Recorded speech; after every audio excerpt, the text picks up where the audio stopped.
6장 11절부터 13절까지 말씀입니다.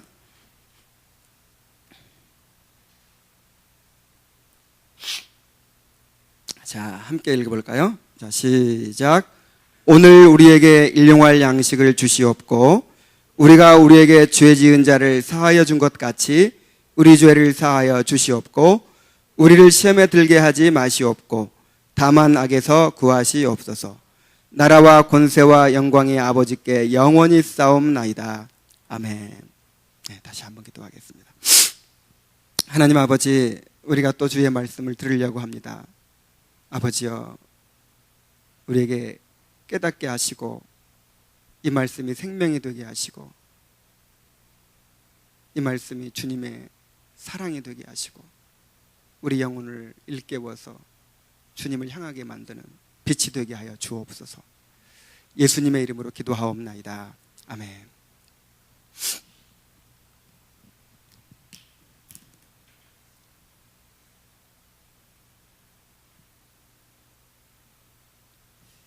소요리 문답 강해가 벌써 58번째가 됐어요. 1년 한 3개월 동안 이렇게 해봤는데 이제 107문까지 있는데 104문부터 107문까지 이제 이제 문이 남았어요.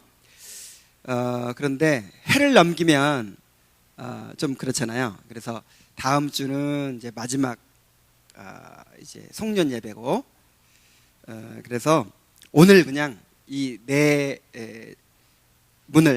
문답을 다 공부하기로 했습니다. 그래서 우리 자신을 위한 간구라는 제목으로 이제 네 번째 간구부터 시작해서 송영까지 그렇게 우리가 한번 살펴보게 됩니다. 주님께서 우리에게 기도를 가르쳐 주실 때 먼저 우리가 우선적으로 구해야 할 것이 무엇이라고 하셨습니까? 아버지의 이름, 그 다음에 아버지의 나라, 아버지의 뜻. 자, 이것을 구하라고 하셨죠. 이것이 우리 삶의 목적이 되어야 한다는 것입니다. 그리고 지금 우리가 기도하는 우리 기도의 목적이 바로 이것이 되어야 한다는 거예요. 그 다음으로 이제 가르쳐 주신 것이 뭐냐면 우리 자신의 필요를 위한 기도예요. 그런데 이것은 우선적으로 기도해야 될 제목에 종속되는 것입니다. 자, 우리가 무엇을 위해 삽니까? 아버지의 이름이 거룩히 여김을 받으시도록 우리가 살아가죠. 그 다음에 아버지의 나라가 임하게 되기를 추구하며 살죠. 아버지의 뜻이 하늘에서 이루어진 것 같이 땅에서 이루어지기를 추구하며 살죠. 아버지의 이름, 아버지의 나라, 아버지의 뜻이 우리 삶의 목적이에요. 이것을 위해 우리가 살아요. 그런데 이것을 위해 살려면은 우리한테도 필요한 게 있겠죠. 그래서 우리가 하나님의 이름과 나라와 뜻을 위해 살아가기 위해서 필요한 것들을 구하라 하는 것입니다. 우리가 이것을 위해 살 때 하나님이 우리의 삶을 책임져 주시겠다 이렇게 약속하셨어요. 그것이 바로 마태복음 6장 33절에 요약되어 있죠. 너희는 먼저 그의 나라와 그의 의를 구하라. 그리하면 이 모든 것을 너희에게 더하시리라 그랬어요. 너희는 먼저 그의 나라와 그의 의를 구하라. 이것이 먼저 이 세 번째 간구까지에 해당되는 내용이에요. 아버지의 이름, 아버지의 나라, 아버지의 뜻. 이 세 가지를 요약하면 뭐라고요? 그의 나라와 그의 의. 그리하면 이 모든 것을 너희에게 더하시리라. 이 모든 것이 뭐냐면 일용할 양식과 그 다음에 우리를 시험에 들지 말게 하시고 악에서 구하시옵소서 하는. 또 있나? 우리에게 죄 지은 자를 사하여 준 것 같이 우리 죄를 사하여 주옵시고 하는 우리 자신을 위한 모든 간구의 내용이 이 모든 것을 더하시리라에 포함되어 있는 거예요.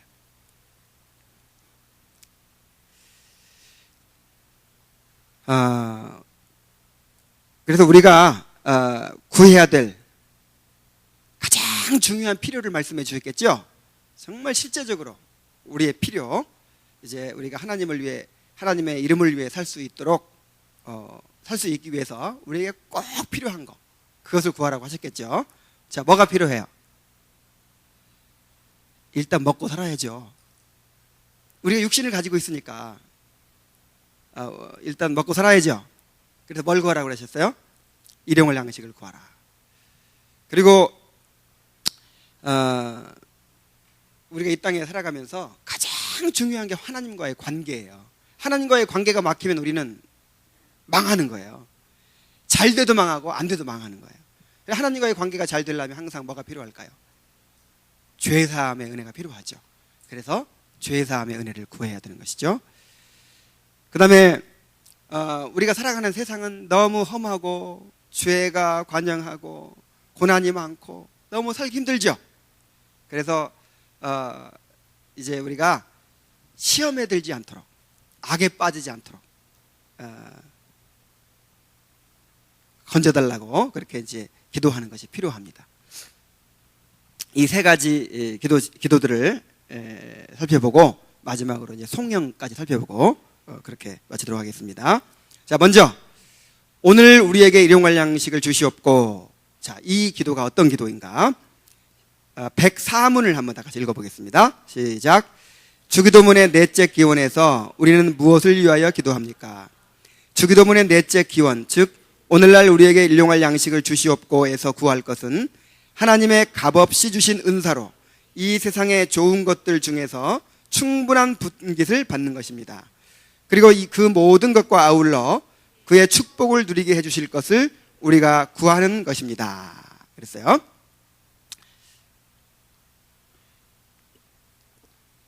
자, 일단 일용할 양식이라는 말이 무슨 말일까요? 자, 일용할이라는 말은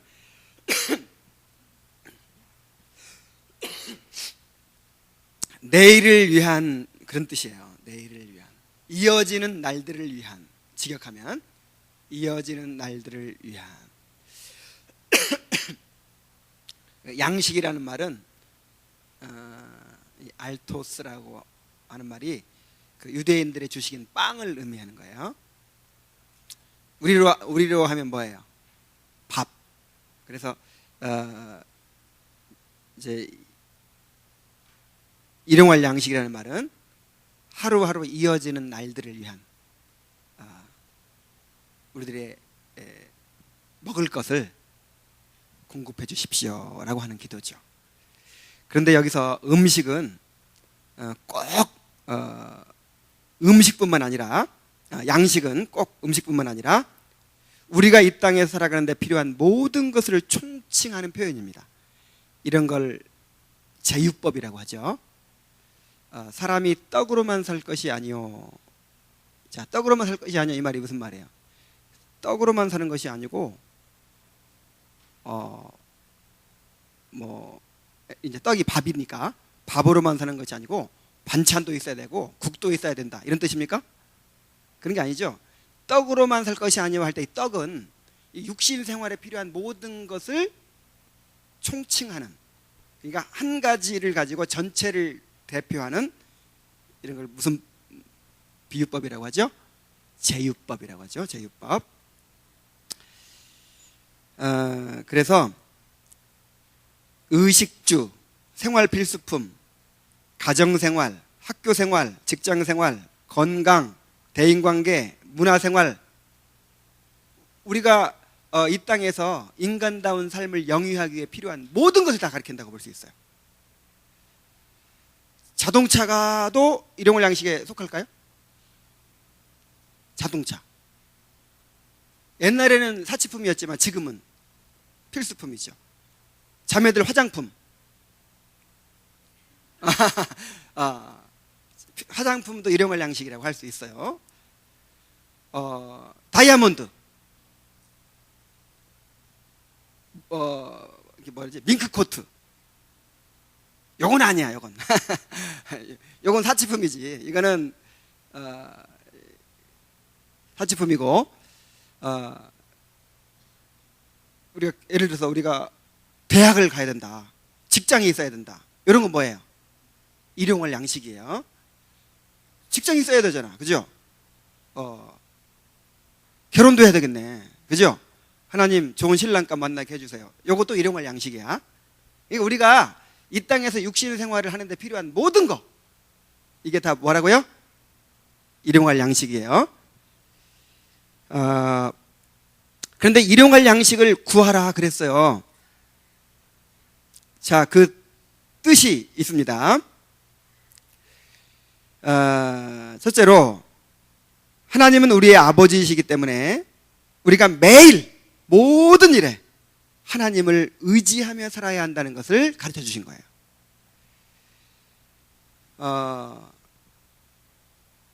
하나님, 우리가 10년 먹을 양식을 주시옵소서, 이렇게 기도하라고 하지 않았죠? 무슨 양식? 일용할 양식, 내일의 양식. 그날 주어질 양식을 구하라는 거예요.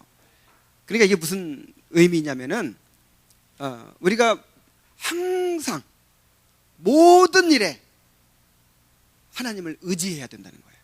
모든 것이 다 하나님께로 온다는 것을 기억하고, 하나님이 공급해 주신다는 걸 기억하고, 하나님께 구해야 된다는 거예요.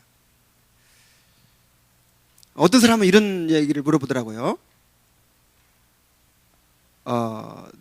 내 직장에 대해서, 또 학교에 대해서 기도해도 되나요?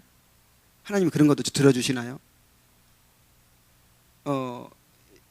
이게 무슨 질문이에요? 그러니까 뭐 그의 나라와 그의 의를 구하라, 무슨 뭐 하나님의 영광을 위해 살라, 막 이제 이런 설교를 듣다 보니까, 그러면 내 육신적으로 필요한 거, 나 좋은 신랑감 만나서 시집가게 해주세요, 뭐 이런 거는 구하면 안 되나? 너무 육신적인가? 뭐 이렇게 이제 오해를 하는 거야. 그런데 그거는 필요잖아요, 필요. 그죠? 무슨 우리가 욕심을 부리고 무슨 뭐 그런 거 아니잖아요. 없어도 되는데 막 구하는 거 아니잖아요. 그런 것은 구해야 돼. 안 구하는 게 죄야. 아시겠습니까? 그 모든 것을 주시는 분이 누구예요? 하나님이신데, 우리 아버지신데, 아버지한테 구해야지. 누구한테 구해? 돈 없으면 누구한테 구해야 돼요? 아버지한테. 직장도 아버지한테 구하고, 신랑감도 구하고, 친부감도 구하고, 지혜도 구하고, 모든 걸 다 구하세요. 모든 필요를 다 구하세요. 그래야 하나님께서 영광 받으십니다. 하나님은 우리에게 있어야 할 것을 다 아시죠? 그런데 왜 우리가 기도하나요? 칼빈은 이에 대해서 이렇게 얘기했어요. 모든 좋은 것이 오직 그분께로부터 온다는 것을 알게 하며 우리로 하여금 하나님만을 의뢰하며 살게 하려 합니다. 그랬어요. 모든 필요를 하나님께 구하시기 바랍니다. 확신 있게 구하세요. 그리고 또 한 가지 의미는 뭐냐면은, 일용할 양식을 구하라고 한 의미는 뭐냐면, 욕심을 구하지 말라는 거예요. 하나님은 우리의 필요를 채워주시지 욕심을 채워주시지는 않습니다. 빌립보서 4장 19절에 나의 하나님이 그리스도 예수 안에서 그 영광 가운데 그 풍성한 대로 너희 쓸 것을 채우시리라 그랬어요. 자, 쓸 것이 뭐예요? 필요란 말이에요. 필요. 너희 욕심을 채우시리라 그러지 않고 쓸 것을 채우시리라 그랬어요. 그러니까 우리 욕심을 따라 구하면 안 됩니다. 그래서 하나님, 월용할 양식을 주시옵소서, 연용할 양식을 주시옵소서. 하나님 좀 마음 놓고 좀 배두드려 가며 살게 한 10년 먹을 양식을 주시옵소서, 그렇게 구하라고 하지 않고 어떻게 구하라? 일용할 양식을 구하라고 하신 거예요. 만나를 내려주시는데 얼마큼만 거두라고 그래요? 하루 먹을 것만 딱 거두라는 거야. 그 다음 날은 어떻게 하라고? 그 다음 날은 또 의지하라고. 이 죄인들이 말이야, 한 열흘 먹을 거 거둬놓으면 하나님 의지해요, 안 의지해요? 이제 하나님 잊어버려. 그러니까 하나님은 그때 구하기를 원하시는 거예요. 그래서 이것은 또 무엇을 말해주느냐면, 하나님께서 공급해 주시는 대로 자족하는 삶을 살아야 한다는 것을 보여줘요. 우리가 하나님께 구하죠. 하나님은 우리의 모든 쓸 것을 채워주시죠. 근데 어떤 방법으로 얼마큼 채워주실까요? 도대체 얼만큼이 기준일까요? 그건 하나님 마음이야.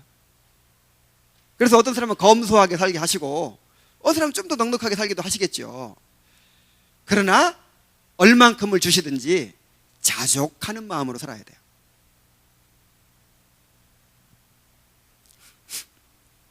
그 다음에 또 이 기도는 무엇을 가르쳐 주느냐면은 자신의 필요만이 아니라 공동체의 필요에 대해서도 관심을 가져야 할 것을 보여줍니다.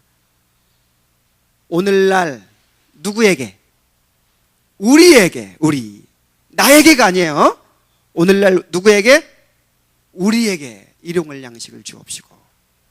하나님, 다른 사람 굶어 죽든 말든 나를 좀 먹여주세요. 나만 먹고 살면 됩니다. 이게 아니죠. 우리를 항상 생각하는 우리. 그래서 기도할 때 다른 사람의 필요를 위해서도 기도하라는 것이고, 또 하나님께서 내게 주신 것을 나누라는 거예요. 나한테 필요 이상을 주셨다. 그것은 나누라는 뜻입니다. 우리는요, 뭔가 지나치게 쌓아놓고 필요도 없는데 필요 이상으로 지나치게 쌓아놓고 이렇게 막 굶고 있는데 사는 건 죄예요.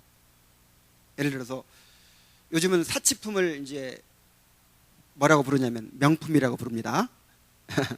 그래서 스타킹 하나에 얼마짜리가 있더라? 뭐 8만 원? 뭐 그다음에 뭐 티셔츠 하나에 100만 원. 그러니까 어느 정도는 뭐 이렇게 좀 여유 있으면 좀 좋은 거 쓸 수도 있고 하죠. 그러나 지나치게 이런 건 죄예요, 죄. 이거는 세상 사람들의 삶의 방식이에요. 자, 우리는 그리스도 안에서 한 가족이라고 하면서 어떤 사람은 생계 자체가 곤란하고 어려움을 겪는데 나는 하나님께서 풍성히 부어주셨다고 막 지나치게 사치스럽게 사는 거야. 이건 죄예요. 나에게 좀 풍성하게 주셨다 그러면 나누라고 주신 거예요. 우리는 낭비하는 삶을 살면 안 돼요. 하나님이 많이 주시더라도 검소하게 살아야 돼.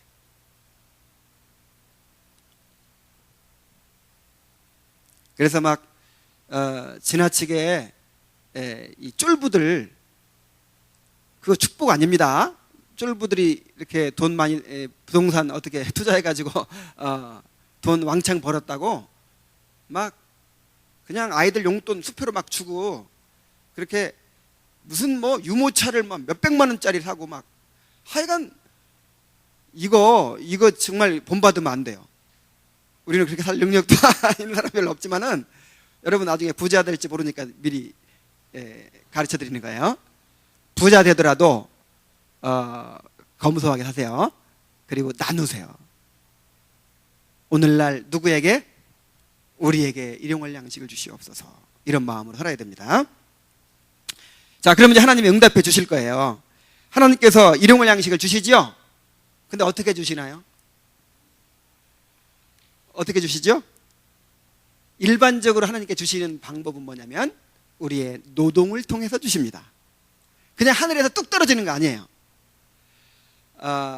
창세기 3장에서 인간이 타락한 후에 일용할 양식을 공급하는 방법을 그러니까 이제 일반 은혜의 수단이죠. 이거는 그 수단을 정해 주셨어요. 내 손이 수고하는 대로 먹을 것이다. 네 이마에 땀이 흘러야 먹을 것이다. 그랬어요. 자, 어떻게 해야 먹을 것이다? 땀이 흘러야. 그래서 땀 안 흘리고 먹고 살고 싶다. 이거는 이런 사람을 가리켜서 불안당이라 그래요. 안 입을 자, 땀 한 자. 이 불안당 같은 이런 사람 되지 마세요. 그래서 여러분, 아무리 하나님께서 복을 주시고 아무리 풍성히 부어주시더라도 평생 땀 흘리며 살겠다 결심하셔야 돼요. 젊은 사람들이 벌써부터 쉬운 일 찾고 어떻게 일 대충 하고 돈 버는 방법 없는가, 이런 거 생각하면 그 사람 벌써 싹수가 노란 사람이야.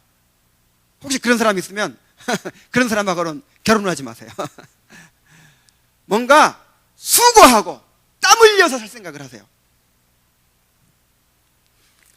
노동이라고 하는 것은 이제 타락의 결과로 주어진 형벌이기도 해요. 그러나 구원받은 사람에게는 형벌이 아닙니다. 구원받은 사람에게는 노동이 이제 새로운 의미가 있어요. 자, 우리의 노동은 어떤 의미가 있을까요? 첫째는 우리를 빚으시는 훈련장이에요.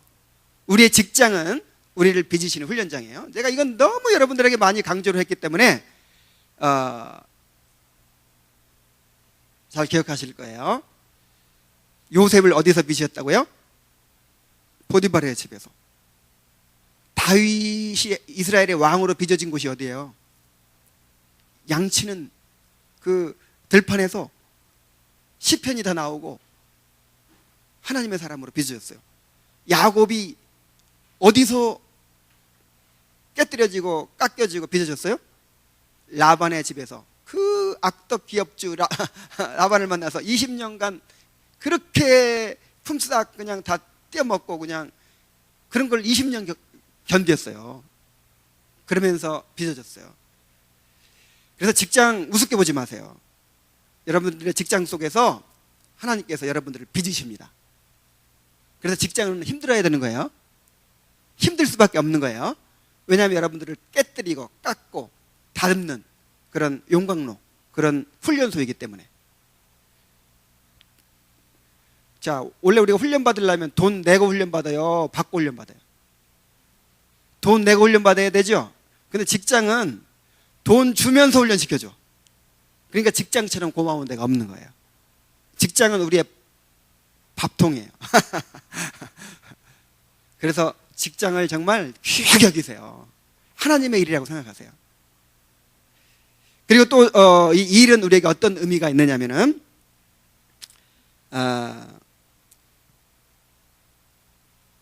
아담과 하와를 창조하시고 무슨 명령을 주셨다 그랬죠? 문화명령. 생육하고 번성하여 땅에 충만하라. 땅을 정복하고 다스리라. 이 명령을 주셨죠? 근데 우리가 인간이 죄로 타락해가지고 그 문화명령을 수행할 수 있는 그런 자격을 잃어버렸잖아요. 근데 우리를 다시 구원해 주심으로써 이제는 노동의 의미가 달라진 거예요. 노동은 이제 더 이상 저주가 아니라 우리에게는 문화명령을 이루어가는 그런 사명으로서의 이제 의미가 있는 거예요. 그래서 어떤 사람은 유치원 교사로, 어떤 사람은 뭐 컴퓨터 이제 프로그래머로, 어떤 사람은 무슨 사무원으로, 어떤 사람은 택시 운전수로, 뭐 하여간 각자 자기 맡은 곳에서 그 일을 감당해 나갈 때 이거 자체가 거듭난 사람이 택시 운전하면 뭔가 다르겠죠. 똑같으면 이상한 거야. 좋은 나무가 나쁜 열매 맺을 수 없어요. 정말 거듭난 사람이 운전하면 다르겠죠. 거듭난 사람이 판소리를 하면 어떻게 될까? 뭔가 다를 거야. 하여간. 그래서 우리가 각자 그냥 우리는 그냥 일하는 거예요. 우리에게 주어진 일을 하는데 거듭난 사람이 일하면 그것이 주님의 일이 돼요. 그래가지고 이 세상을 밝게 만들어 가는 거예요. 거듭난 교사, 거듭난 의사, 거듭난 미용사, 거듭난 기술자. 야, 이런 사람들이 곳곳에 있어서 그냥 자기 일 열심히 하면 그게 선교야. 그게 지상 사명을 이루어가는 하나의 큰 과정이 된다는 거예요. 그래서 우리에게 주어진 일을 귀하게 여기고 열심히 해야 됩니다. 골로새 3장 23절에 골삼이삼이에요. 골삼이삼 기억하세요. 무슨 일을 하든지 마음을 다하여 주께 하듯 하고 사람에게 헛하지 말라. 이는 유업의 상을 주께 받을 줄 알미 너희는 주 그리스도를 섬기느니라. 그러니까 노예들한테 했단 말이야. 노예들한테 그 정말 의미 없는 일을 불신자 주인이 막 별걸 다 시킬 거 아니야. 야, 내가 이런 거 하고 평생 써가야 되나? 그렇게 한탄하는 사람들한테 무슨 일을 하든지 사람에게 헛하지 말고 누구에게 하더라? 주께 하듯 해라. 너희들은 지금 누구를 섬기고 있다? 그리스도를 섬기고 있다. 이야, 얼마나 놀랍습니까? 노예의 일도 주님을 섬기는 일이란 말이에요. 거듭난 사람이 하는 일은 다 성스러운 일이에요. 다 주님의 일이에요.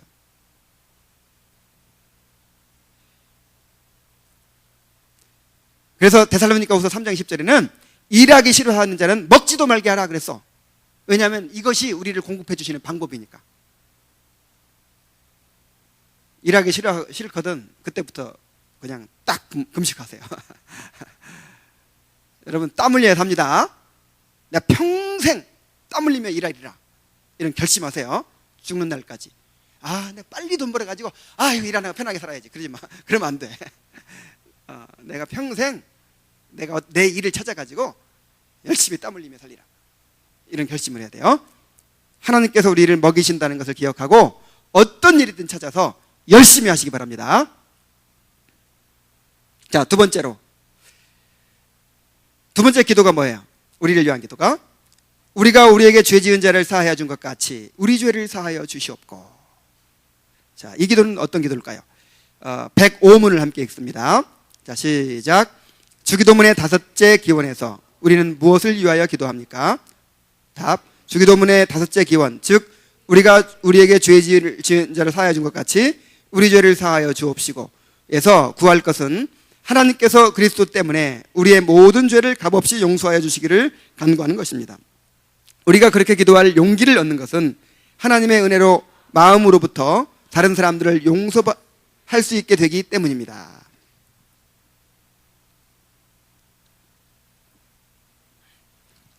자, 우리에게 날마다 죄사함의 은혜가 필요함을 말씀하신 거예요. 자, 우리에게 날마다 일용할 양식이 필요하듯이, 날마다 양식이 필요하듯이 날마다 죄사함 받는 게 필요해요. 날마다 밥을 먹고 살아야 되듯이 날마다 용서를 먹고 살아야 돼, 우리는. 자, 그것은 또 무엇을 의미합니까? 우리가 의롭다 하심을 받았지만 여전히 죄의 부패성을 안고 살아가고 있다는 것을 보여주는 거예요. 우리는 매일 죄 용서의 은혜를 구하고 죄 씻음을 받아야 됩니다. 이렇게 날마다 자신의 죄를 깨닫고 회개하는 과정을 통해서 성화가 이루어지는 것입니다. 용서는 두 가지가 있어요. 우리의 신분과 관련된 영원한 용서가 있어요. 그 용서를 통해서 우리가 의롭다 하심 받았죠. 완전한 용서입니다. 죄 책이 없어진 거예요. 죄의 형벌이 끝난 거예요. 근데 이런 신분과 관련된 또 칭의와 관련된 용서 말고 경험적 용서가 있어요. 경험적 용서. 그것은 이제 우리의 그 죄의 부패성과 관련되어 있는 것이고 성화와 관련되어 있는 거예요. 근데 구원파에서는 뭐만 생각하죠? 요 전자만 생각하죠. 그런데 우리가 경험적으로 이미 이제 죄의 형벌은 면제받았지만 이미 신분상으로는 의인이 되었지만 우리가 경험적으로는 죄인이에요. 바울도 내가 죄인 중에 괴순이라 그랬잖아요. 여러분, 누가 이 구원파가 여러분들에게 당신 죄인이요 의인이요 이렇게 물어보면 뭐라고 대답하시겠어요? 아령이 죄인이야 의인이야?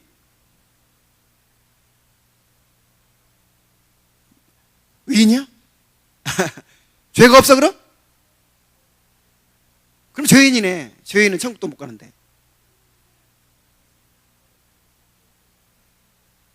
그럼 의인이야? 그 죄가 있잖아. 그래서 이렇게 말씀하세요. 나는 예수 그리스도의 의로 의롭다 하심을 받았기 때문에 나의 신분은 영원히 의인이다. 그러나 나의 상태는 아직 죄의 부패성이 남아있기 때문에 나는 늘 죄를 범하고 또 내 안에 죄가 있어서 나는 죄인일 수밖에 없다. 그러니까 우리의 신분은 의인이고 그러나 경험적으로는 뭐예요? 죄인인 거예요. 그래서 우리가 날마다 이제 죄를 회개하고 용서를 받아야 되는 거예요. 주님께서 우리를 위해서 중보하고 계십니다. 지금 주님께서 뭐하고 계시죠? 대제사장으로서 지금 하나님 보좌 우편에서 우리를 위해서 간구하고 계세요. 내가 안 찾아보려고 했는데 시간이 없어서 그래서 한번 찾아봅시다. 요한일서 2장 1절로 2절.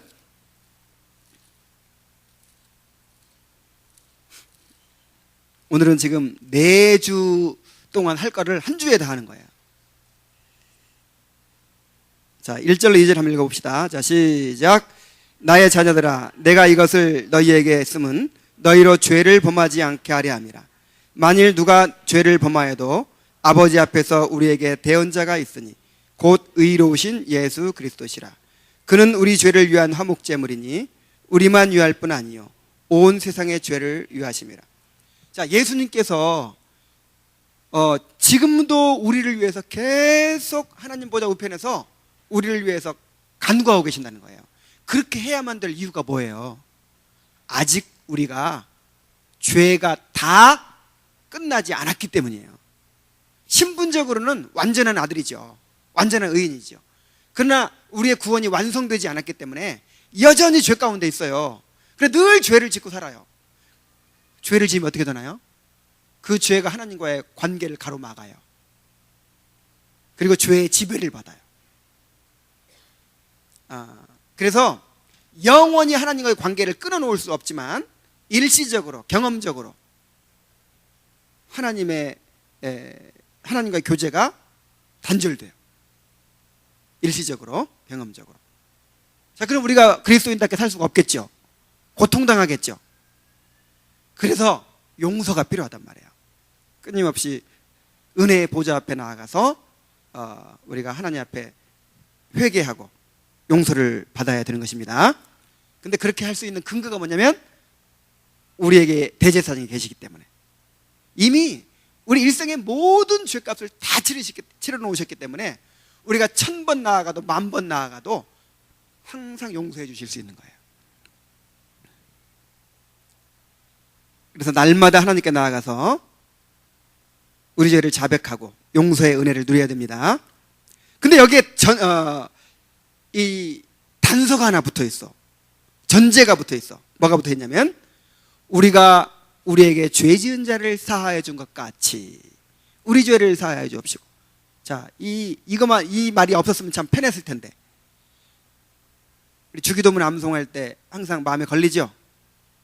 하나님 내 죄를 용서해 주세요. 이것만 있으면 그냥 편할 텐데. 우리가 우리에게 죄 지은 자를 사하여 준 것 같이 우리 죄를 사하여 주옵소서. 나는 용서 안 하고 있는데 나는 지금 용서 못 하고 있는데 그것 때문에 마음에 걸린단 말이에요. 자, 왜 이런 전제가 붙어 있을까요? 우리가 다른 사람을 용서하는 조건으로 하나님이 우리 죄를 용서해 주신다는 뜻일까요? 그건 아니겠죠. 만약 그렇다면 용서받을 사람 아무도 없어요. 왜냐하면 항상 은혜가 먼저예요. 우리의 행위가 먼저예요. 은혜가 먼저인 거예요. 그러니까 우리가 용서하니까 하나님이 내가 너 용서해 주지. 그게 아니에요. 1만 달란트를 먼저 탕감해 주는 거예요. 먼저 탕감해 주니까 그 힘으로 다른 사람을 용서할 수가 있는 거예요. 먼저 받아야 줄 수 있는 거예요. 하나님께 먼저 용서의 은혜를 못 받으면 용서해 줄 수 있는 사람 아무도 없어요. 우리 힘으로는 용서 못해. 근데 왜 이런 말씀을 하셨을까요? 이 말씀은 자신의 죄를 깨닫고 진정으로 회개하는 자가 되라는 거예요.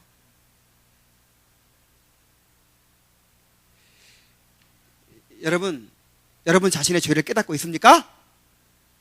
지금 그 바리새인의 마음입니까? 아니면 세리의 마음입니까? 여호와께서 구하시는 제사는 상한 심령이라고 했는데 여러분 과연 상한 심령으로 지금 애통하는 마음으로 주님 앞에 나왔습니까? 그랬는지 안 그랬는지 뭘로 알 수 있을까요? 어려운 거 아무것도 없어. 요것만 생각해 보세요. 다른 사람을 용서하고 있는가? 내 죄를 깊이 깨닫고 통회하는 사람은요, 다른 사람 죄가 안 보여요. 세리가 가슴을 치면서 주여 나를 불쌍히 여기소서 나는 죄인이로소이다. 이럴 때 누구 지금 용서하지 못한 사람이 있었을까요? 없었을까요? 다른 사람의 죄가 문제가 됐을까요? 안 됐을까요? 아니, 내 죄가, 내가 지금 죄인 중에 괴수인데 누구를 정죄하고 누구를 미워해요? 그래서 진짜 회개하는 사람은요, 자신의 죄를 깊이 깨닫고 통회하는 사람은 그 증거가 뭐냐? 다른 사람의 죄가 문제가 되지 않아요. 용서가 돼. 하나님 바로 이런 거예요. 내가 누군가 이런 진짜 은혜 받으면 꼭 이렇게 됩니다. 은혜 받으면 내가 어떤 사람 미워했어. 미워하고 막 꼴보기 싫어하고 그냥 나한테 상처 준 거 생각하면 막 화가 나고 막 그랬어. 그런데 어느 날 하나님께 은혜를 받았어. 은혜를 받아가지고 내가 얼마나 더러운 죄인인지, 큰 죄인인지, 근데 그 큰 죄에서 내가 얼마나 용서를 받고 있고 하나님 은혜를 누리고 있는지를 깊이 깨닫는 거예요. 그래서 울면서 회개하고 자복하고 그 하나님의 용서의 은혜를 누리고. 자, 이런 사람은 지금 그 사람 미워하는 사람 그 감정이 남아있을 수 있어요, 없어요? 다 녹아버리는 거예요. 그 사람의 죄가 문제가 아니야. 내 죄를 깊이 깨닫다 보니까 내가 더 큰 죄인이라는 걸 깨닫는 거예요. 이 사람과의 문제도 나 이 사람만 잘못이라고 생각했는데 나한테 문제가 있었다는 걸 깨닫는 거예요. 그래서 그 사람이 불쌍하게 여겨지는 거예요. 이것이 그 사람의 진정으로 죄를 깨닫고 회개한다는 증거예요. 그래서 하나님, 내 죄 용서해 주세요. 내 다음부터 안 그럴 테니까 이번 한 번만 용서해 주세요. 이런 건 회개가 아니라 그랬죠? 우리는 내가 지은 죄를 통해서, 이 자범죄를 통해서 나의 원죄를 보는 거예요. 콜록콜록 기침 나는 걸 통해서 뭘 봐야 돼요? 기침이 심하네, 기피해서 나오네, 이게 폐렴이구나. 무슨 얘기인지 알겠어요? 우리가 짓는 죄, 요게 문제가 아닌 거예요. 그 죄가 흘러나온 그 깊은 이 원죄가 있는 거예요. 그 죄의 부패성이 있는 거예요. 이거를 깨달아야 돼요. 이것을 깨닫고 상한 심령이 돼야 돼요. 이야, 나는 정말 어쩔 수 없는 죄인이구나. 애통하는 자가 돼야 돼요. 이런 은혜를 받기를 바랍니다.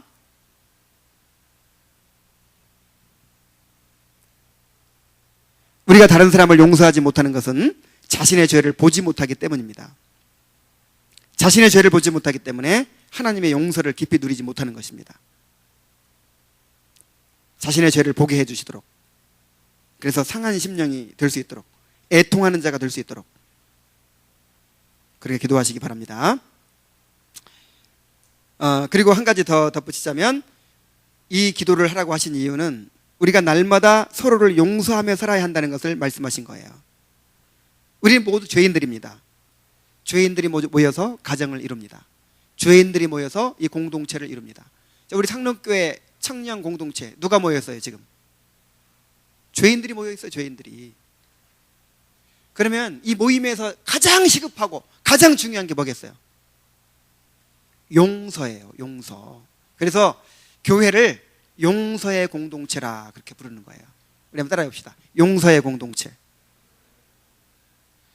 그러니까 용서받은 죄인들이 모이는 것이고 서로 용서하며 살아가는 사람들이 모인 곳이 바로 교회예요. 어떤 사람들은 뭐 교회가 이래, 아니 무슨 교인이 이래, 이거 아직 구원받지 못한 사람이야.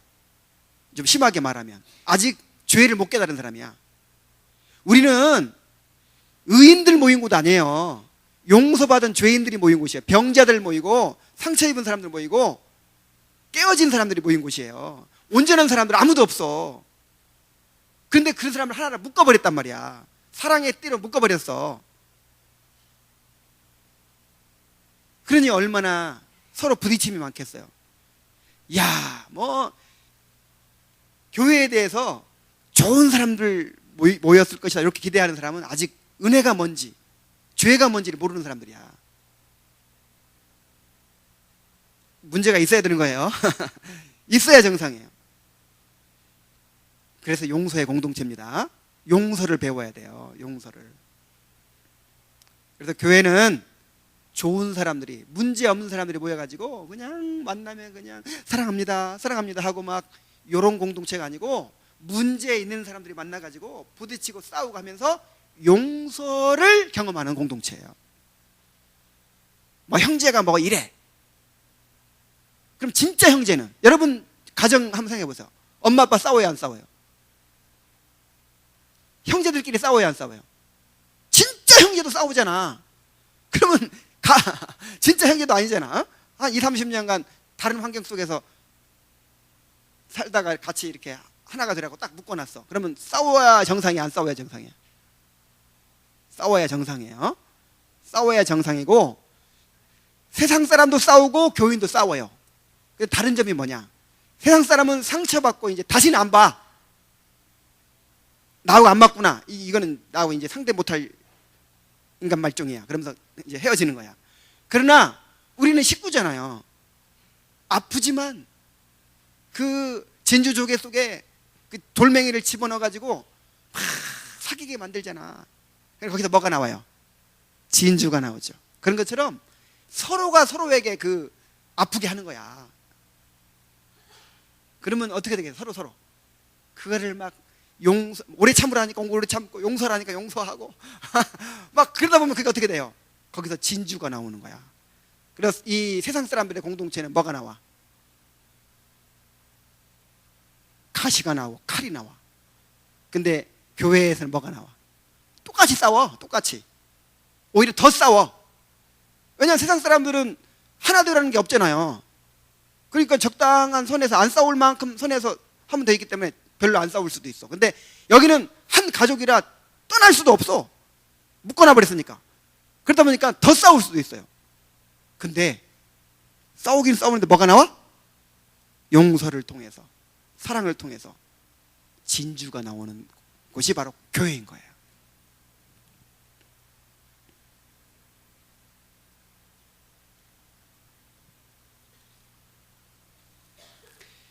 사랑은 서로를 용서하는 것입니다. 사랑 복잡하게 생각하지 마세요. 여러분, 사랑이 뭐예요?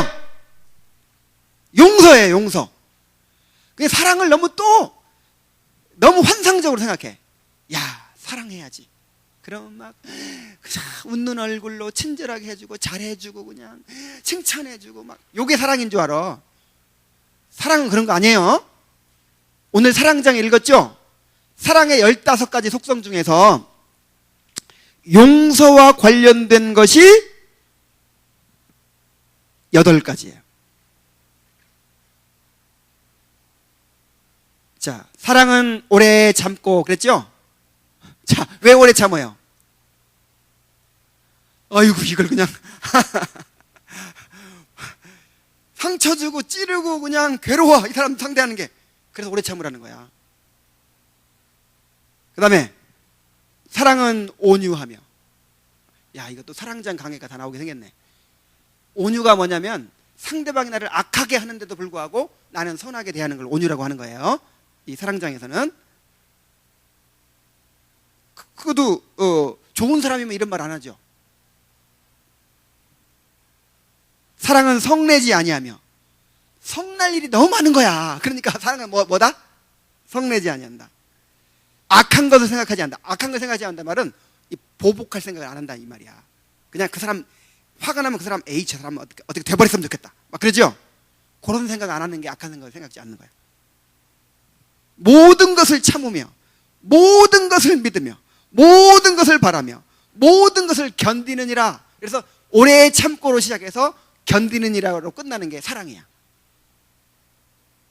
낭만적으로 생각하지 마세요. 그 낭만적 사랑은, 이건 사랑도 아니고 이거는 눈물의 씨앗이 되는 거야. 아, 정말 결혼은 오래 참고 모든 것을 견디는 게 결혼 생활이에요. 공동체 생활이 그래요. 공동체 생활은 오래 참고 모든 것을 견디는 거예요. 요게 사랑이에요. 요거 아니면 사랑 아니에요.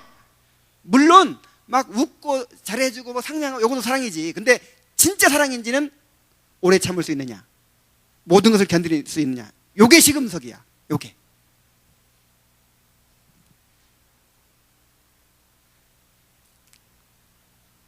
교회는 용서의 공동체입니다. 용서를 통해서 하나가 되고, 용서를 통해서 변화되고, 용서를 통해서 그리스도의 형상으로 빚어져 가는 것입니다. 그래서 우리에게 날마다 우리가 우리에게 죄 지은 자를 사하여 준 것 같이 우리 죄를 사하여 주시옵소서, 이런 기도가 필요한 것입니다. 자, 세 번째 간구, 우리를 시험에 들게 하지 마시옵고 다만 악에서 구하옵소서 그랬죠. 자, 이 기도가 어떤 기도인지 106문을 또 한번 읽어봅시다. 시작. 주기도문의 6째 기원에서 우리는 무엇을 위하여 기도합니까? 주기도문의 6째 기원, 곧 우리를 시험에 들게 하지 마옵시고 다만 악에서 구하옵소서에서 구할 것은 하나님이 우리로 시험을 받아 죄를 범하지 않게 하시는 것입니다. 그리고 우리가 시험을 당할 때 우리를 도와주시고 구출하여 주기를 구하는 것입니다. 시험이라는 게 뭘까요? 시험. 이 시험이라는 말은 어떤 사물의 정체 혹은 본질을 알기 위해서 시험해 보는 거예요. 자동차 다 만들고 나서 시험 주행하죠. 냉장고를 일단 어떤 제품을, 시제품을 만들면 문을 뭐 수백 번, 수천 번을 어렸다 닫았다 이렇게 한다든지 그 기능을 계속 반복해서 이렇게 실행해 보는 거예요. 그래서 이제 이상이 없다 그러면 합격이야. 시험을 거치지 않은 제품은 아직 믿을 수 있어요, 없어요? 없어요. 그래서 여러분들에게 시험이 필요해. 시험을 거치지 않은 믿음은 이거는 인정할 수 없는 믿음이에요. 그래서 아브라함이 이삭을 제단에 바칠 때에 행함으로 의롭다함을 받았다, 이렇게 돼 있죠, 야고보서 2장에. 그러니까 시험을 통해서 입증되지 않으면 아직 어떻다는 거예요? 아직 모른다.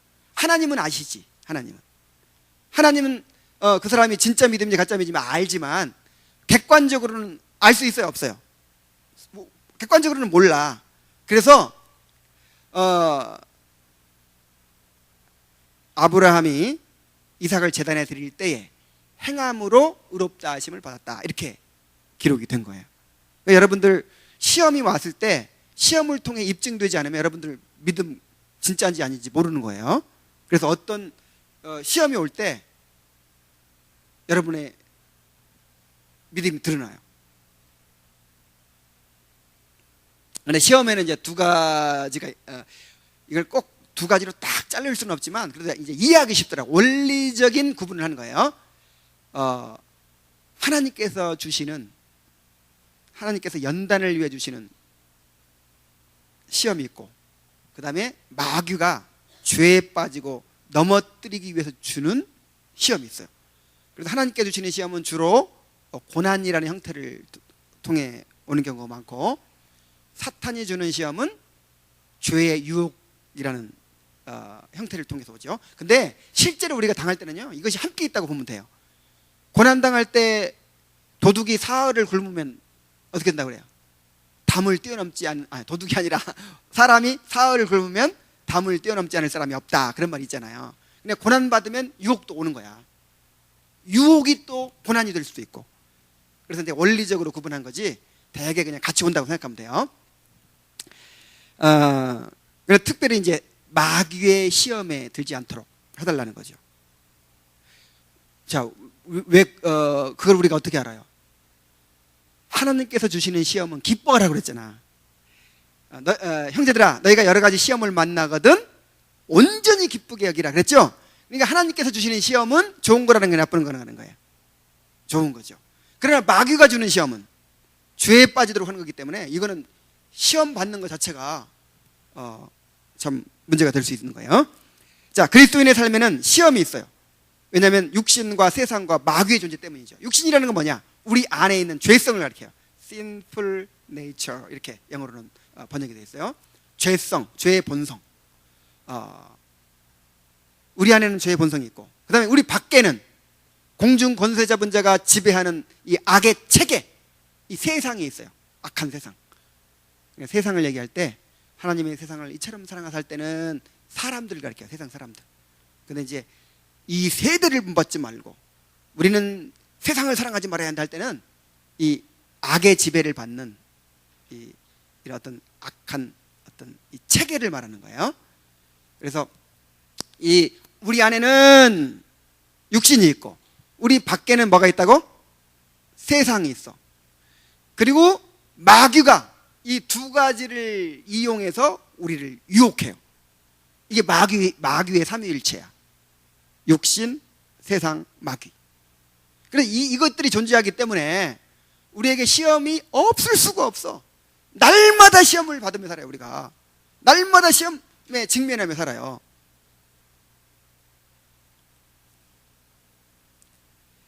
우리가 이 세상에서 하나님의 백성으로 살아간다는 것 자체가 시험이에요. 우리는 하나님 나라의 백성이 되었지만 여전히 세상 속에 살고 있죠. 우리는 물결을 거슬러 올라가는 사람과 같아요. 모든 사람이 물결 따라 흘러내려가는데 우리는 살아있는 물고기처럼 물결을 거슬러 올라가요. 그러니까 항상 뭔가 시험이 있는 거예요. 시험이 우리에게. 시험이 없는 신앙생활은 없어요.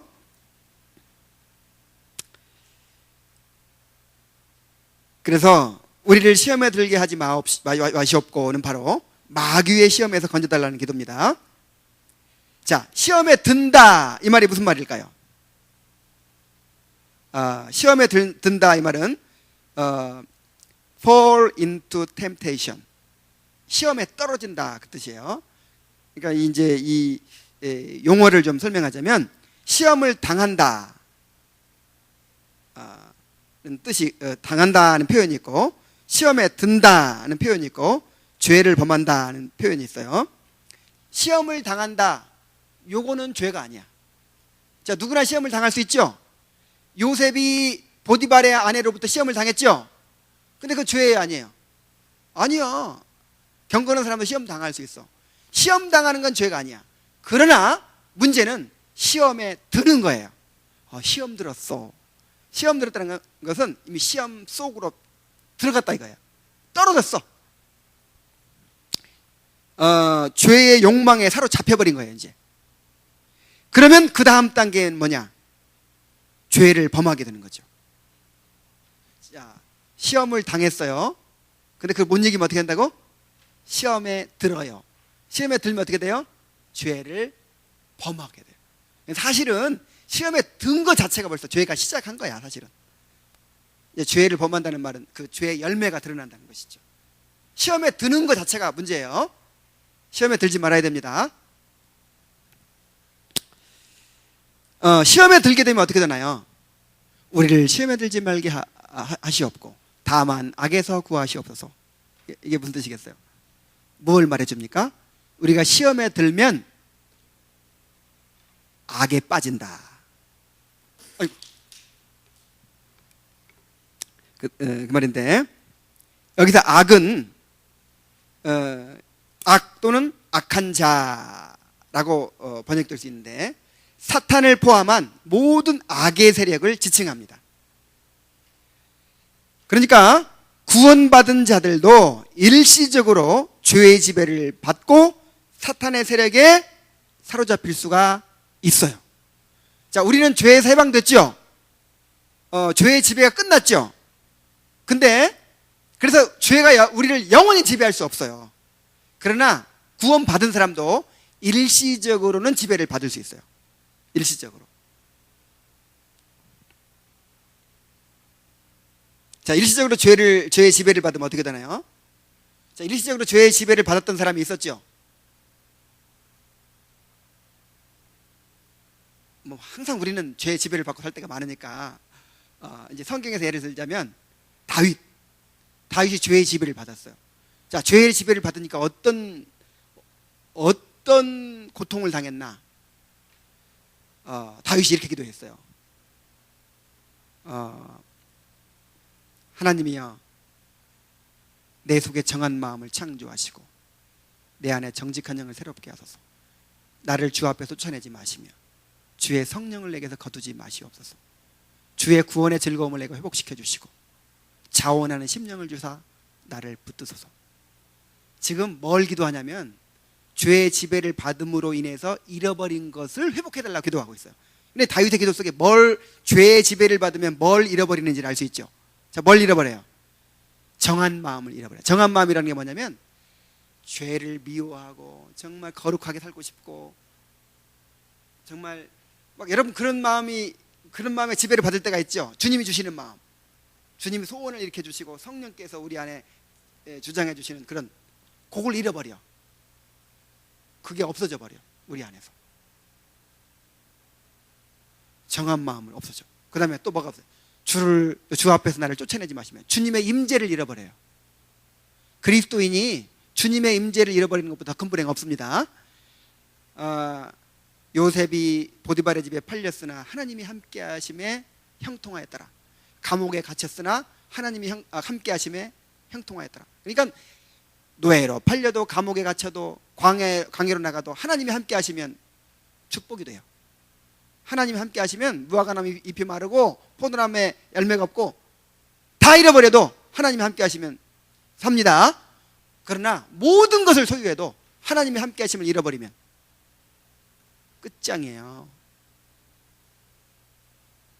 그래서 영의 생각은 생명이요, 육의 생각은 사망이니라 그랬어요. 너희가 육신대로 살면 반드시 죽을 것이로되 영으로서 몸의 행실을 죽이면 살리니 그랬어요. 그래서 여러분 죄의 지배를 받으면 죽는다는 걸 깨달으세요. 그러니까 지옥 간다는 건 아니고 지옥은 안 가겠지만 죽음을 경험해요. 주님의 임재를 잃어버리는 게 죽음이지 뭐. 그 다음에 주의 성령을 거두지 마시옵소서. 그러니까 성령 충만을 잃어버리는 거죠. 성령의 인도하심을 잃어버리는 거예요. 성령의 위로하심과 성령의 가르치심과 성령의 충만, 성령의 지배, 성령의 통치를 잃어버리는 거예요. 그 다음에 주의 구원의 즐거움을 회복시켜 주시고 뭘 잃어버렸다는 거예요? 구원의 즐거움을 잃어버린 거야. 여러분 우리가 무엇을 가지고 살아요? 구원받은 사람이 구원의 즐거움이 없으면 이건 무엇이 우리에게 영적인 힘이 되겠어요? 그 다음에 자원하는 심령을 주사 내게 나를 자원하는 심정이 뭐예요?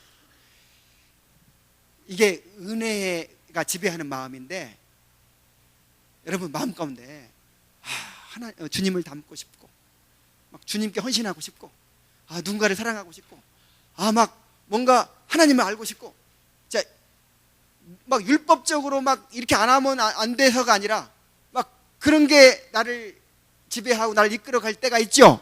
구원받은 사람이 있어요. 그것이 이게 신앙의 에너지가 되는 거예요.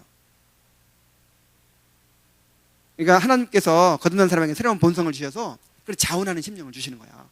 이것 때문에 우리가 예배드리고 이것 때문에 우리가 주님 알아가고 이것 때문에 전도하고 이것 때문에 찬양하고 하는 거예요. 이것이 없으니까 뭘로 해 이제 그 기계가 녹슬어 가지고 기름칠이 하나 바싹 말라가 녹슬어 가지고 빡빡 움직이듯이 그냥 형식적으로 교회 나오고 그냥 이번에 또 안 나가면 안 되니까 나오고 하기 싫은데 그냥 이렇게 하는 거예요. 비극이죠, 비극. 하나님 그런 예배 얼마나 하나님께서 참 하나님께 영광이 되겠어요? 자원하는 심령이 생명입니다. 근데 보세요. 다윗은 정한 마음, 또 주님의 임재, 성령 충만, 구원의 즐거움, 자원하는 심령이 항상 충만했던 사람이죠. 그러니까 막 양치면서도 뭐가 나와? 여호와는 나의 목자시니 막 시가 나와. 이런 사람인데 요걸 싹 잃어버리면 어떻게 되겠어? 지옥이지, 지옥. 얼마나 괴로웠겠어. 진짜 구원받은 사람은 이걸 알아. 거듭난 사람은 이것처럼 괴로운 게 없어. 그래서 바울이 그렇게 표현한 거예요. 너희가 육신대로 살면 반드시 죽을 것이로되 영으로서 몸의 행실을 죽이면 살리니.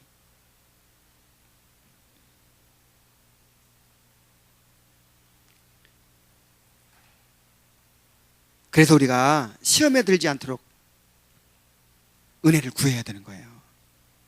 우리를 시험에 들게 하지 마시옵고 다만 악에서 구하시옵소서. 우리 힘으로는 시험을 이겨낼 수 없어요. 다윗이나 베드로 같은 사람도 허망하게 무너졌죠. 하나님의 은혜가 아니면 우리는 한시도 바로 설 수 없습니다.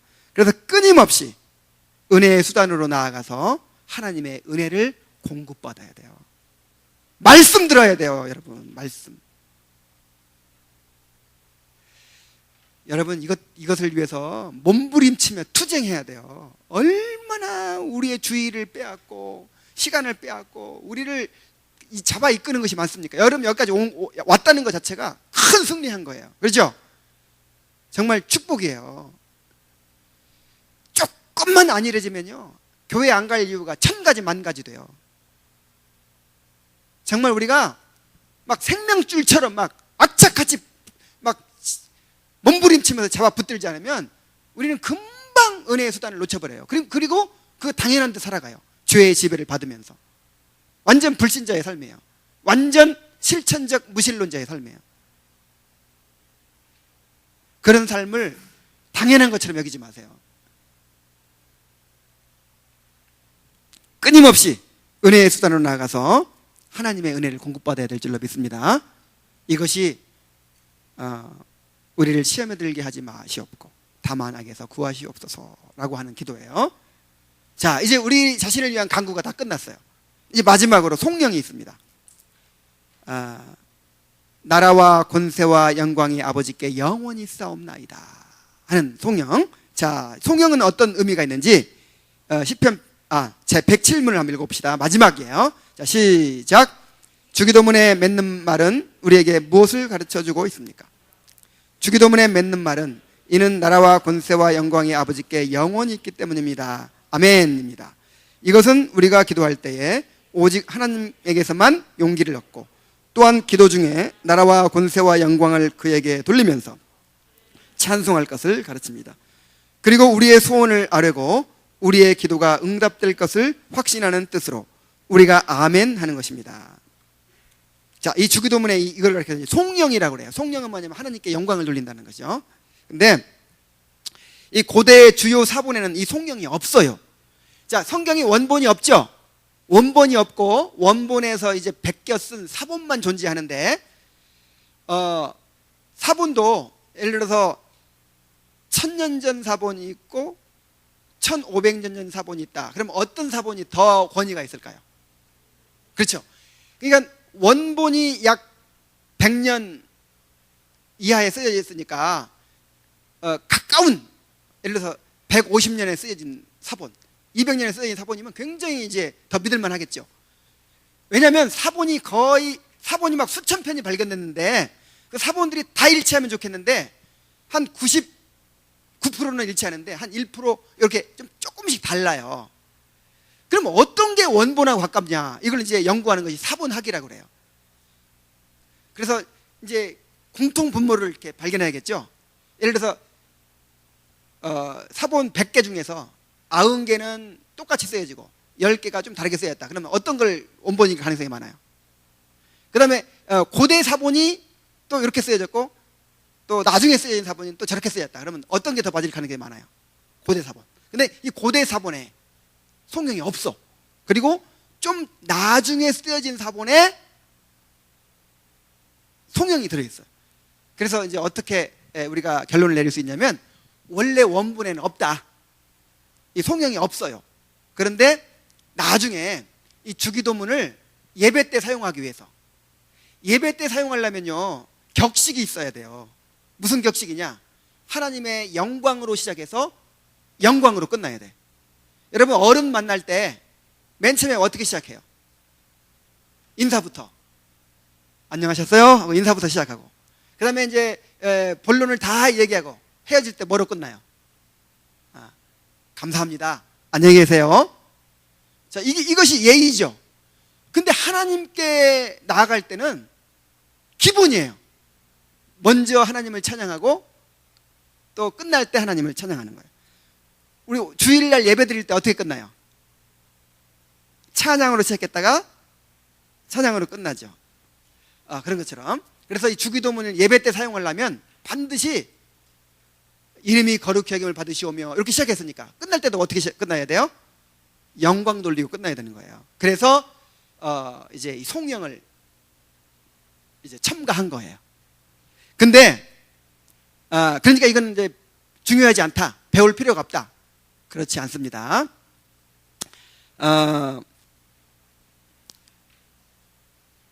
이 주기도문을 낭송할 때 송령으로 마치는 것은 지극히 합당한 일이에요. 기도는 찬양으로 시작해서 찬양으로 끝나는 것이기 때문에.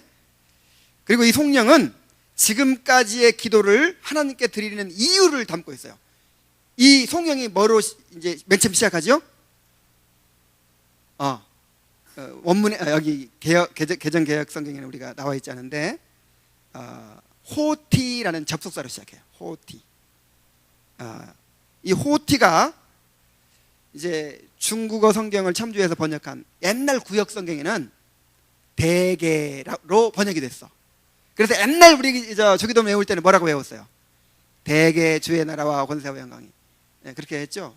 그럼 또 신천지에서 뭐 대개가 없는데 대개를 붙였다 뭐 이렇게 이 무식한. 근데 이제 그 대개라는 말이 무슨 뜻이냐면은 큰데 덮을게예요. 그래서 일의 큰 원칙으로 말하건대 그 뜻이에요. 그러니까 대개가 무슨 뜻을 쓰이죠 보통? 대체로 이렇게. 근데 대체로가 아니야. 무슨 뜻이라고요? 일의 큰 원칙으로 말하건대.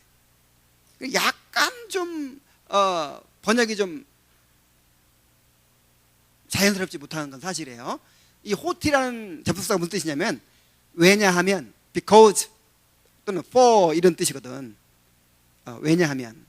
그러니까 지금까지 다 기도를 드린 다음에 우리가 이렇게 다 기도를 드리는 이유는 바로 이것입니다. 그런 뜻이에요. 왜냐하면 나라와 권세와 영광이 아버지께 영원히 있기 때문입니다. 그런 뜻이에요. 우리가 왜 이 기도를 드릴 수 있죠? 나라와 권세와 영광이 아버지께 영원히 있기 때문에 이렇게 기도 드릴 수 있는 거예요. 아니 하나님 힘이 없는 분이면 우리가 그렇게 기도할 이유가 있어요, 없어요? 없죠. 근데 하나님이 모든 것을 주장하시는 주권자이시기 때문에 우리가 그렇게 기도할 수 있단 말이에요. 예를 들어서 나라가 하나님께 있습니다. 그렇죠? 여기서는 하나님 나라를 지칭하는 것보다는 이 세상에 대한 통치권을 의미합니다. 그래서 하나님이 이 세상을 다 통치하십니다. 그 뜻이에요. 자, 이 세상의 모든 통치권이 누구한테 있어요? 하나님께 있어. 그러니까 우리가 당당히 하나님의 나라가 임하게 하여 주시옵소서 이렇게 기도할 수 있다 이 말이에요. 그 다음에 권세가 하나님께 있습니다. 이 권세라는 말은 원래는 능력이에요. 이 디나미스라는 그 말이 능력이라는 뜻이거든요. 그래서 권세가 할 때 능력이라는 뜻입니다. 하늘과 땅의 모든 것을 그 뜻대로 섭리하시고 이루시는 능력이 하나님께 있습니다. 그것을 우리가 알기 때문에 우리의 필요를 구할 수 있는 거예요.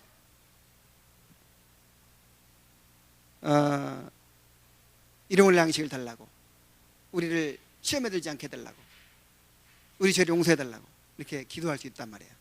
그 다음에 영광이 하나님께 있습니다. 이 영광이란 하나님의 거룩하심이 온 우주 가운데 드러나는 것이라 그랬죠. 그렇게 해서 그 거룩하심이 온 우주 가운데 인정되고 높임 받으시고 찬양 받으시는 것을 영광이라 그래요.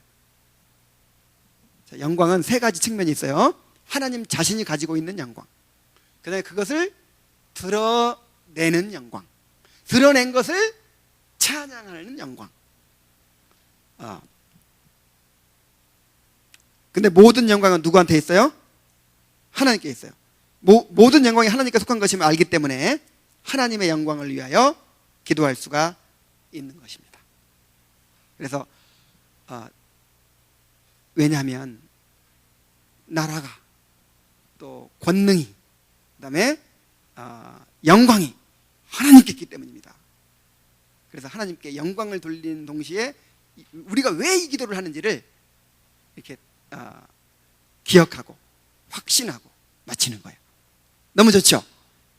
이야, 오늘 4주 만에 해야 될 것을 1시간 만에 하면서 30분 전에 끝났어요. 성공했어요. 자, 우리 이 의미를 생각하면서 마지막으로 한번 주기도문을 의미를 하나하나 생각하면서 우리 함께 읽어보도록 하겠습니다. 마태복음 6장 9절로 13절입니다. 자, 함께 읽겠습니다. 마태복음 6장 9절로 13절 시작. 그러므로 너희는 이렇게 기도하라. 하늘에 계신 우리 아버지여, 이름이 거룩히 여김을 받으시오며 나라가 임하시오며 뜻이 하늘에서 이루어진 것 같이 땅에서도 이루어지이다.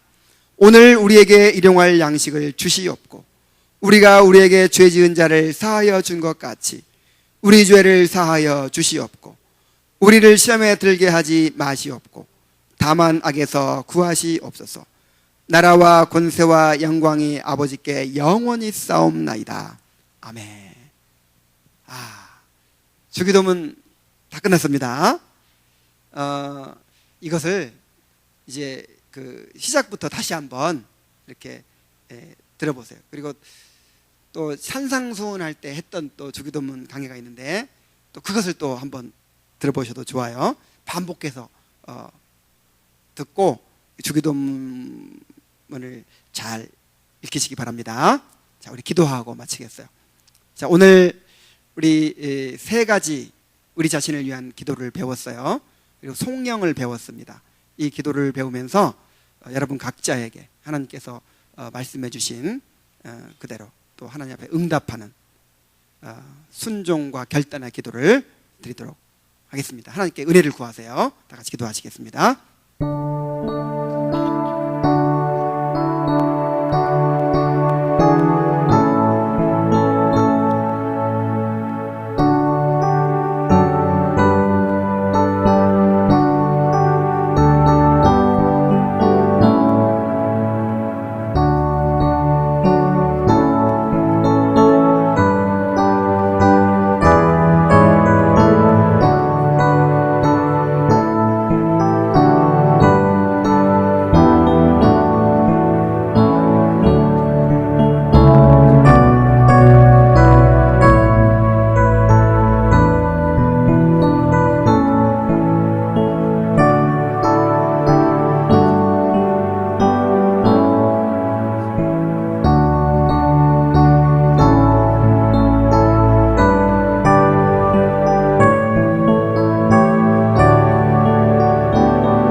하나님 아버지, 지난 1년 3개월 동안 소요리 문답 공부를 쉬지 않고 이렇게 끝까지 마칠 수 있도록 축복해 주신 것을 감사드립니다. 아버지 하나님, 이 말씀을 들은 우리 형제자매들을 축복해 주시옵소서. 그 말씀이 계속해서 그 마음속에서 역사하게 하시고 성령이 임하셔서 그 말씀을 통해서 하나님을 알게 되고 죄를 깨닫게 되고 통회하게 되고 하나님의 은혜를 받게 하여 주시옵소서. 아버지 하나님, 정말 말씀을 사모하는 청년들 되게 하여 주시옵소서. 주님을 알아가는 청년들이 되게 하여 주시옵소서. 아버지 하나님, 주와 및 그 은혜의 말씀께 이 귀한 청년들을 맡깁니다. 아버지 하나님, 주님께서 이 청년들을 붙드시고 그들의 발걸음을 인도하시고 그들의 평생을 주님 안에서 살아가도록 도와주시옵소서. 진리의 말씀으로 젊었을 때 온전히 무장하게 하여 주시옵소서. 예수님의 이름으로 기도하옵나이다. 아멘.